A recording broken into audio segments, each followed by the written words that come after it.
I'm very happy today because మళ్ళీ క్యాపిటల్ని restart చేయడం అనేది ఒక పెద్ద బ్రహ్మజ్ఞం లాంటిది. అది మొదలు పెట్టారు చీఫ్ మినిస్టర్ గారు and prime minister also came to support it. ఈ అమరావతికి ఫైనాన్షియల్ సెక్టర్ సపోర్ట్ ఉండాలనే ఆ దృష్టితోటి ఇవాళ 15 ఫైనాన్షియల్ ఇన్స్టిట్యూషన్స్ ఒకే దినం వచ్చి ఫౌండేషన్ స్టోన్ వేశారు.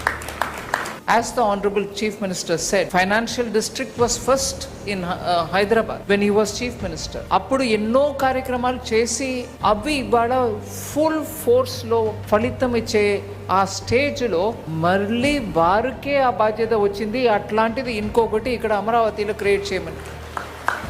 నూతనమైన రాష్ట్రం ఏర్పడిన తర్వాత ఏ విధంగా ముందుకు పోవాలని ఆలోచించినప్పుడు నాకు అండగా వచ్చి అమరావతి రైతులని చెప్పి మరొకసారి విజ్ఞప్తి చేస్తున్నారు. ఒక స్ఫూర్తిదాయకమైన నిర్ణయం. అక్కడి నుంచి ఈ రోజు మీరు చూస్తే 15 బ్యాంకులు, వివిధ బీమా సంస్థలు 1334 కోట్లతో ఈ రోజు ఇక్కడ ఫౌండేషన్ వేసుకున్నాం. I'm requesting all bankers, nowhere in the country there is a financial city. Only financial district I created in Hyderabad long back. This is another financial city I am creating. This is the first of its kind, one place, all banks.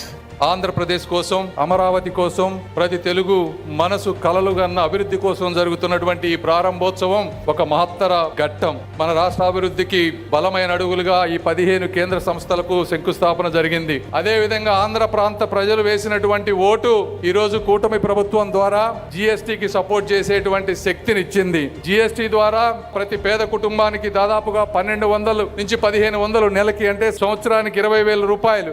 దేశం అంతా కూడా పేదవాడి మనసు గోచుకున్నటువంటి వ్యక్తి శ్రీ నిర్మలా సీతారామన్ గారు నేను మరొకసారి తెలియజేసుకుంటా ఉన్నాను. ప్రపంచ చరిత్రలో 34,000 ఎకరాలు ఉన్న గ్రామాల్లో ఒక్క వ్యక్తిని కూడా డిస్ప్లే చేయకుండా ఫాస్టెస్ట్ గా 60 రోజుల లోపు ల్యాండ్ పూలింగ్ చేసి దేశానికే కాదు ప్రపంచానికి ఆదర్శంగా నిలిచారు. అంటే ఒకటి దానికి కారణం మా గౌరవ ముఖ్యమంత్రి నారా చంద్రబాబు నాయుడు గారికి ఉండే బ్రాండ్, నమ్మకం, అదే విధంగా మా అమరావతి ప్రాంత ప్రజల మంచితనం, త్యాగం అని మీ అందరికీ నేను తెలియజేసుకుంటా ఉన్నా.